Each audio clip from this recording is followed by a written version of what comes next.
We are live. Welcome everybody to the 13th edition of From Our House to Yours. And we're excited to be doing a little bit of a different show today. We have two people with us. Let me first, I'm Virginia Amos, and I am a realtor with Coldwell Banker in Old Town Alexandria. So first up with us is Peter Buck, who's also in Alexandria, and he owns a pop-up bike repair business called Handybikes. And I first saw Peter one day over on Potomac Avenue in Potomac Yard, and there was his truck, and he was fixing bikes. People were coming by and getting their bikes fixed. I thought, wow, that's a really neat thing. Also with us today from Orange County, California, is Jonathan Pauley, who is the owner of Renegade Racing.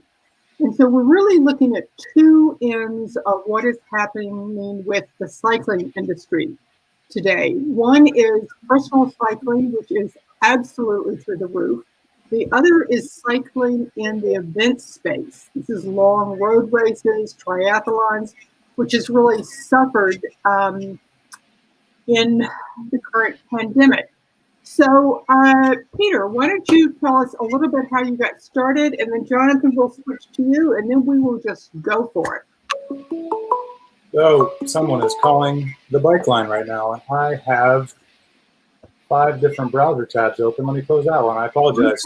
It's my turn to talk. I started Handybikes as a side project out of the corner of my studio apartment about 7 or 8 years ago now, when I was on active duty in the Navy. I've always been into bikes and taking stuff apart, as my parents, who hopefully are watching, hi Mom and Dad, can attest.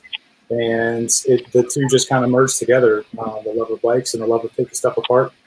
And found out I was pretty good at it, so I kept it up as a side thing. When it came up to be time to retire from the Navy, I decided I'd do it full time. I just ended my first year of doing things full time, and we're doing pretty well. I'm looking at a brick and mortar space here this month. We've been looking at a couple different areas to set up. We'll keep the truck on the road because that's how we started, as you noted earlier, and I think that allows access to a different part of the market as well. But we'll talk more about that later on. So that's great. That's kind of how I started and how I got to be full time. Terrific. Jonathan, you are also an ex-military man. Tell us how you got started. Yeah, well, thanks, Virginia. I did serve in the Marine Corps as well. Shortly after I got out of the Marine Corps, I started going back to college and became a private trainer. And as part of that, I started racing triathlons and marathons and running events. I went on to get my master's degree in sports management and started Renegade Racing about 2004. We've grown that business from about 3 events annually to where we do around 47 events. And those events include marathons, half marathons, 5Ks, 10Ks, bike tours, grand fondos. We do charity walks, triathlons, and all up and down the California coast. We go all the way from Sacramento to San Diego. So we put on a lot of events annually, and that's been a really great way to link my passion. I've been a competitive racer. I raced a lot through the 80s, 90s, and early 2000s. Raced Ironman Hawaii a couple times. I've done over 12 Ironman triathlons and hundreds of triathlons and running events. And I was able to take my kinesiology degree, my sports management degree, and my love for endurance sports and mold them all together to make a great business. Terrific. But what is happening to that business right now? This is the downside of what's happening. Well, we've been totally decimated. It's event business as a whole, if you include like the business that I'm in, endurance sports, but it's also conventions, it's concerts, it's sporting events of all types have been completely closed down. For us personally, we've already canceled or postponed almost 20 events. And those events, some of them will just be canceled and some of them will be pushed to the fall. and some of them might just end up being rolled over to the following year. It's changing atmosphere every day. The information we get from the federal government, state government, and local municipalities changes hourly, and right now there's no clear direction forward on when racing will resume. So for a small family-owned business, and about 98% of all races in the United States are put on by companies a lot like myself, of varying sizes. Some family businesses have a little bit more racing, some of them have a little bit less. But we're guys that and families that have a passion for this kind of endurance sports, and we went from either making a living or making a part-time living to absolutely zero income, and we have no idea when that might really come back. We're hoping for July, but the closer we get to July, it's looking like August, and then some of our August events are starting to look more like September, and then we do 6 or 7 American Heart Walks, and those have all been put on hold for September. So really, truthfully, it could be July, as early as July we get back, but it might not be till October, and so we're just placed on hold until October. It's pretty crazy. I think the irony of this, and Pete, you can speak to this, is a cycling race. You think of all these bodies squished together on their bikes riding down the trail, and we understand why that is off the table right now. But if you were to come to the GW Parkway on a weekend, it looks like a road race out there, doesn't it, Pete? Yeah, it's been really difficult here in the area, especially because it's such a densely populated urban area.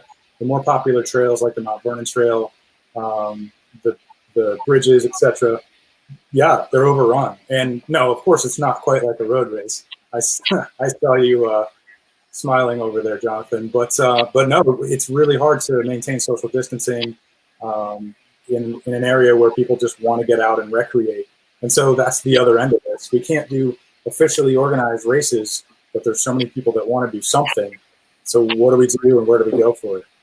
Well, even out here in California, and you can imagine this, our weather is really great, and this is the perfect time of year.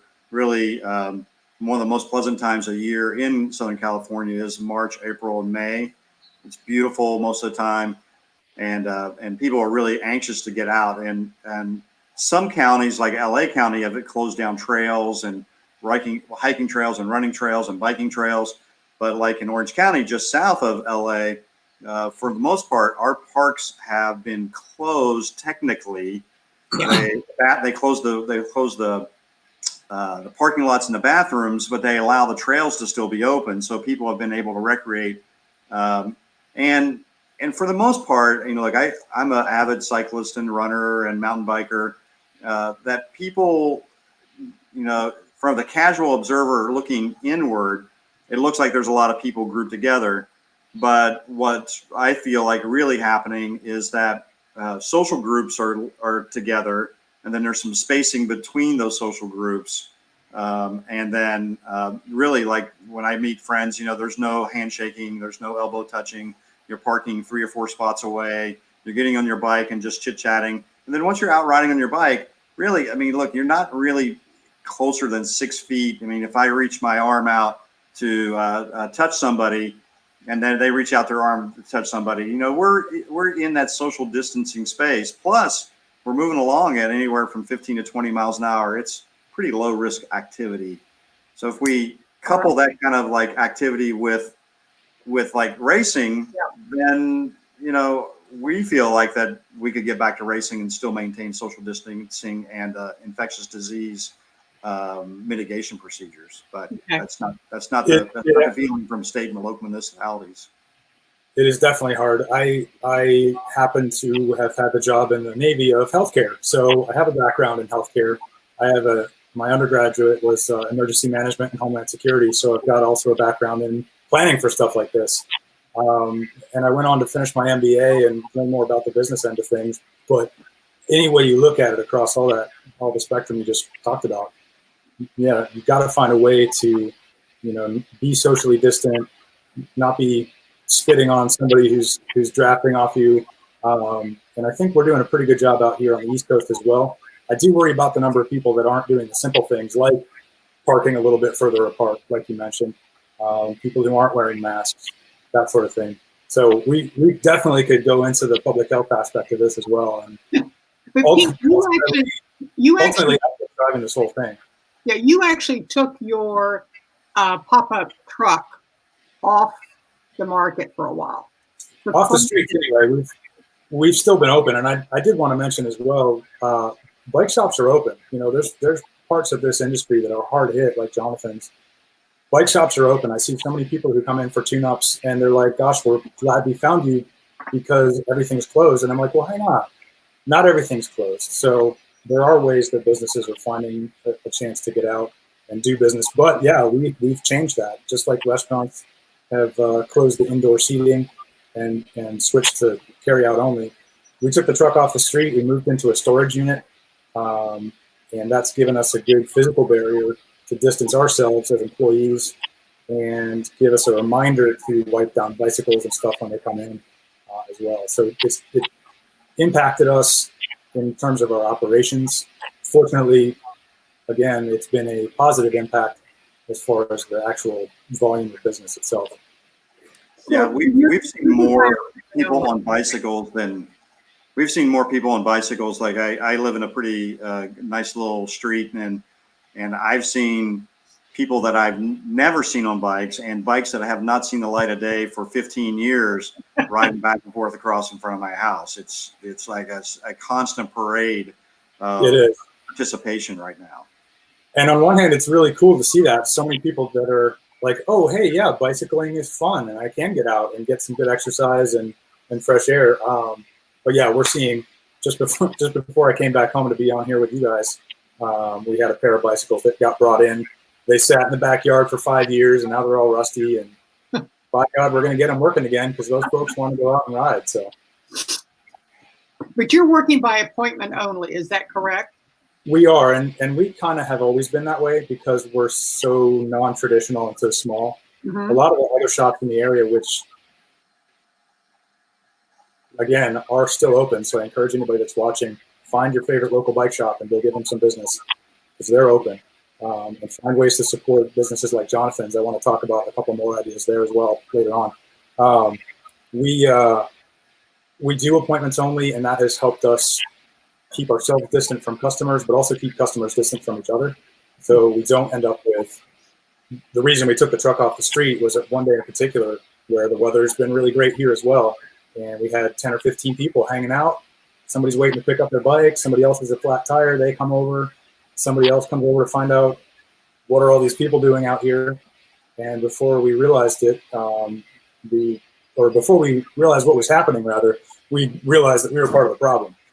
In terms of maintaining social distancing. So that's why we decided to take a step back and work out of our back end workshop instead.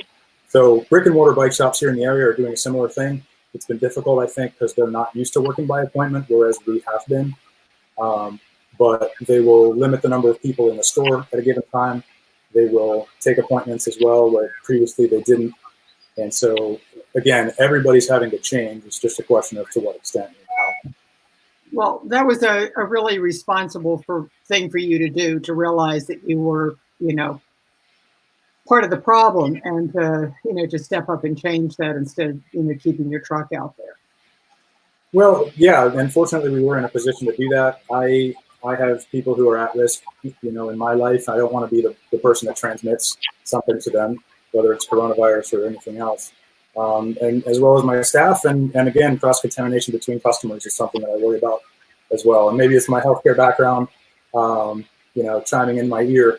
But yeah, those are some of the changes that we made. We looked also at small business organizations in the area and cycling industry best practice recommendations as well to kind of come up with some of those plans and make it happen.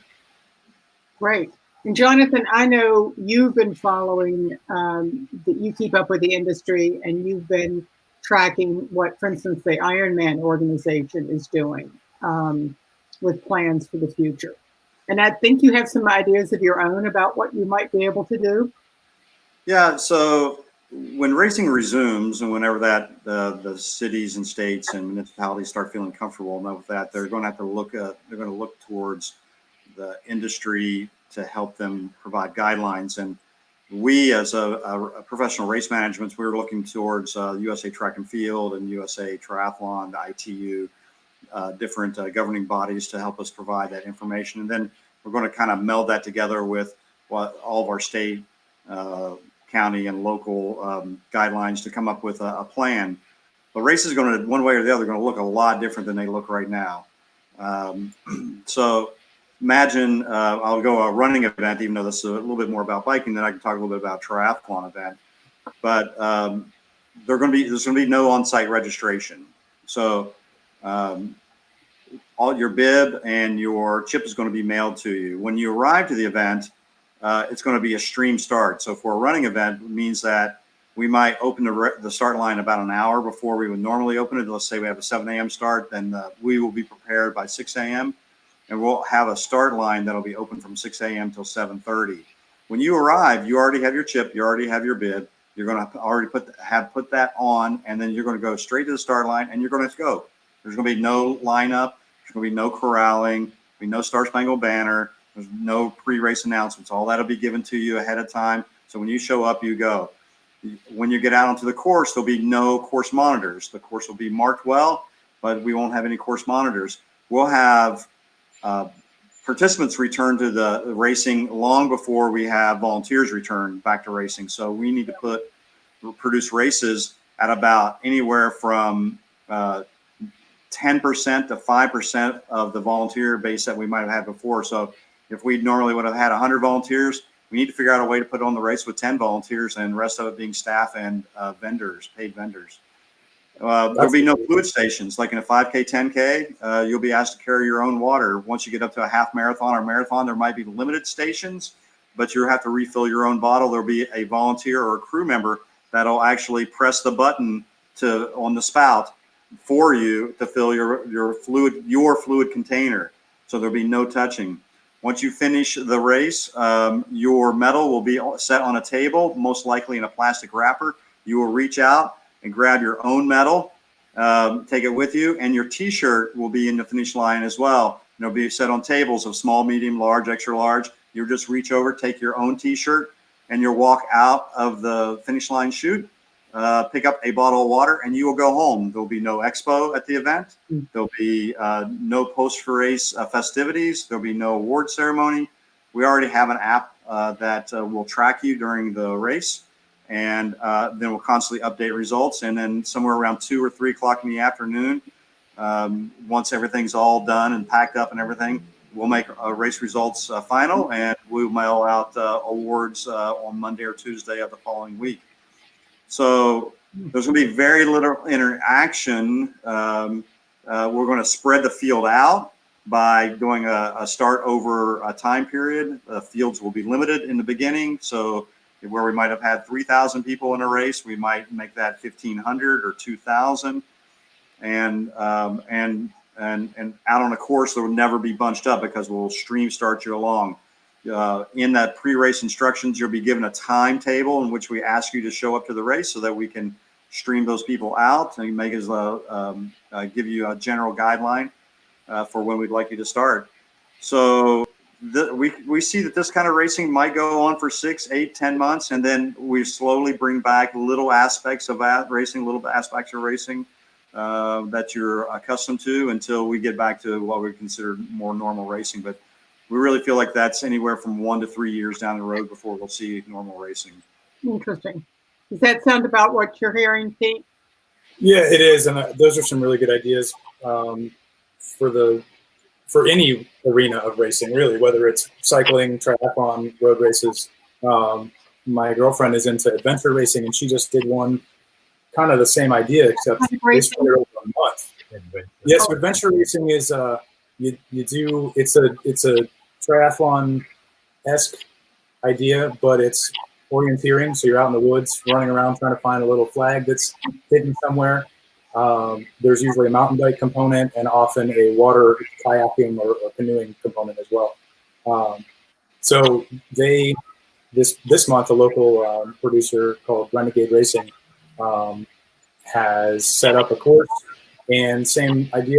You get your GPS chip in the mail, your T-shirt, and you just have to complete the course sometime within the calendar month.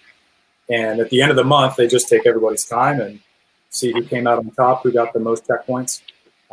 So again, to your point, Jonathan, we're finding ways to make it happen, and things are going to look a lot different, but those are some really good ideas. Yeah, we're going to, in addition to all those things, we'll have a very strict mitigation procedures for sanitation. We're going to do more porta potties. They'll be spaced further apart throughout the venue, more hand washing stations, more what we call just sanitation stations, which will be basically a high top table with lots of hand sanitizer. We'll ask you to wear a mask coming into the event and exiting the event. So if you feel comfortable enough to actually race with a mask, we kind of feel like that's a reasonably low risk of the need to wear a mask, but during the actual race. But if you feel more comfortable wearing a mask, that's something that you can do. We're going to provide a mask, a customized mask to every single racing participant, probably for the next year or two. So along with your T-shirt, you're going to get a customized race mask, cloth mask. And then like for a triathlon, when you arrive to the event, you have to wear a mask. In the transition area, you'll need to wear a mask. Once you start your swim, you won't need to wear a mask. You won't need to wear a mask when you do your transition to your bike. When you leave out on your run, we ask that you tuck your mask into your waistband or into your water container holder or into your belt that's holding your water container. And then once you cross the finish line, that you will reapply your mask, and you wear that mask past the finish line back to the transition area, and to retrieve your bike and to actually leave, that you'll wear a mask all throughout that entire period of time. Interesting. Peter, do you ship bikes to races for races? That is something that happens. We do not do it because I don't sell bikes. I don't have the boxes and the packaging that would come with that. But that's definitely something that is done, whether it be the Triathlon World Championships in Hawaii that just got postponed, as you know, Jonathan, down to a local race. I have friends here who have family in California, so they might come and do one of your races, and they would mail their bikes ahead. There's a couple of companies that only do that, actually. Bike transport. Yeah, kind of a whole new. There was something I wanted to ask you, and I know. So, Peter, how does your business split between what I would call passionate cyclist and just the weekend rider?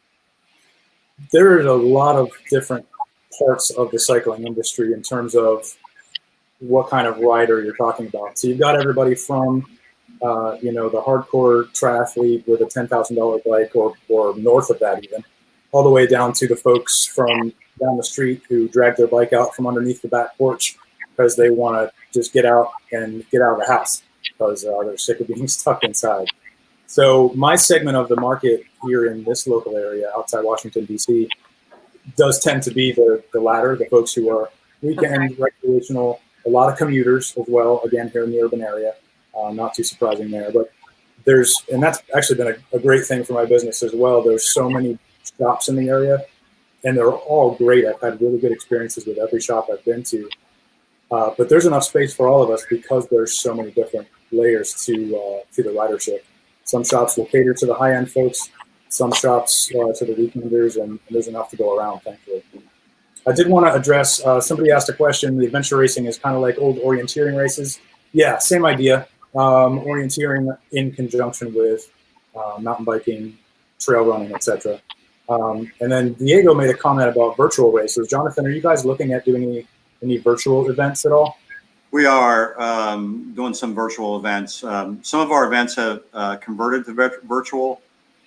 Some of them, a lot of our events, any event that we postponed, we gave participants an opportunity to do it virtually, to roll it to the new date in 2020 or to roll it to the 2021 race year. But, virtual for a race management company, you go, oh, it's virtual, it's great. But, it turns out to be a lot more work for us than you would think. we've, there's lots to do with fulfillment, getting and it's not cheap. I mailed out a bunch of T-shirts and medals and bibs the other day, and it was like $7 per package, not including, the package itself, the time it took to create the labels and to package them, the T-shirt that's in there, the medal. So we figured that there's about a $17 to $20 fulfillment cost just to mail the T-shirt and medal to somebody. It's no bed of roses. Even if you've already paid for your shirt and your medal, and they're sitting in your warehouse, it's an expensive and time-consuming process. So we're really trying to work that out, because at the end of the day, we're a business and we need to drive revenue through the door. But the truth is for that to really be even, to even start making a dent in our operating costs, is that needs to be, virtual races need to be $40 or $50 a piece, so that we can actually, beyond the cost of fulfillment, is like pay for salaries and insurance and lights and rent and all the stuff that it takes just to run a business, because we're brick and mortar. Yeah, definitely. Not to mention, will people really, be excited to pay $50 for a virtual event? Yeah, no, exactly. I mean, you go to an in-person event, it's a lot of the experience as well as the actual race. But with the virtual, you're in your basement on your trainer. I'm not going to pay somebody. Yeah, and you go, what am I really paying for? I'm getting a lousy T-shirt and medal, but I mean, it's the fulfillment costs are very surprising. I could tell that you were like surprised about the fulfillment costs. I mean, yeah, no, and I guess I'm really not think about it. I'm really not surprised the more I think about it, but I hadn't thought about it. So that's a really good point. I know there's a lot of organizations that are doing free virtual events, I think, just to keep people interested, in the hope that they'll come out for the real events once those resume. But yeah, there's any way you look at it, there's extra costs and reasons why we've got to change what we do and how we do it. It's a mess. Well, it's a mess over in race management land. I would just say, though, that particularly, Jonathan, all the things that you were talking about that are in place for the minute racing is allowed again. It just, I think, goes to the, the ingenuity of entrepreneurs everywhere. That if there is a way to turn it around, you will find it. And you'll come up with something different. And I think all of us are looking, really, the next 9 to 12 months, it's a different way of life. And I think people are adapting to it. And anytime that you can give them an alternative, I think they're gonna reach for it. So yeah, look, I mean, I feel like we launched a virtual race the other day, and we had like 60 or 70 people sign up for it within the first 36 hours, which we felt pretty good about. And there are some people that are doing virtual races that I'm actually looking at doing the Race Across the West as part of the Ram series. And it's all gone virtual. It's like $210 to do a virtual race. And I'm thinking about it. The real Ram costs like $1,200. But is it something that, I'm going to sit on my spin bike for 960 miles over a 10-day period and pay $210? I'm kind of trying to still wrap my head around that idea. I wouldn't do that if you paid $210. Well, listen, it has been great talking to both of you all. It is really the opposite ends of the spectrum when it comes to cycling. And I think that you all are both approaching it with just eyes wide open and a great sense of optimism. So before we sign off, Peter, tell us where you're operating from now and how people can get hold of you. You're in Oakville, right? Correct. We're in Oakville Triangle, and the best way to get us is to visit our website, which is handybikesdc.com. Text or email are usually best. I'll give out the phone number as well. It's 417-7305 Okay. or service@handybikesdc.com. Our appointment system's on our website, info, pricing, etc. When you book an appointment, you'll get the exact location info with directions. We're, again, hoping to move into a real brick and mortar. Fingers crossed. I'm going to send a copy of this stream to my realtor when we're done. Okay. We've been waiting on the lease draft for the last 2 weeks, so I can't give that address out yet, but hopefully soon. So All for right. now, it's handybikesdc.com. We'll come down and do a virtual tour when you get that new storefront. And Jonathan, if somebody wants to go out to Orange County and do a race, and Michael and I will volunteer. We'll be your guest volunteer. And you already have before. Yeah, we have already volunteered at some of those races. Where should they find your schedule of events? Yeah, you can find our events at renegaderaceseries.com. And there's a mixture of what we call Renegade signature events, which are events that we own, and some of the contracted events in which we work with our charity partners that are raising money for a variety of very meaningful and great nonprofit organizations around Southern California. We work a lot with American Heart Association, Pediatric Cancer Research Foundation, Challenged Athletes Foundation, all kinds of great groups that hire us to help them manage their charity run or walk or triathlon. Terrific. Well, again, thank you both for being with us today. I know we're in two different time zones. It's been wonderful, and hopefully maybe a year from now we'll get back together and see how things are going. I think that would be interesting. So we're going to sign off. Good luck, Peter. Huh? I said good luck, Peter. To you as well. Good. Okay. To you as well. Good chatting with you. Bye. Bye. Bye-bye.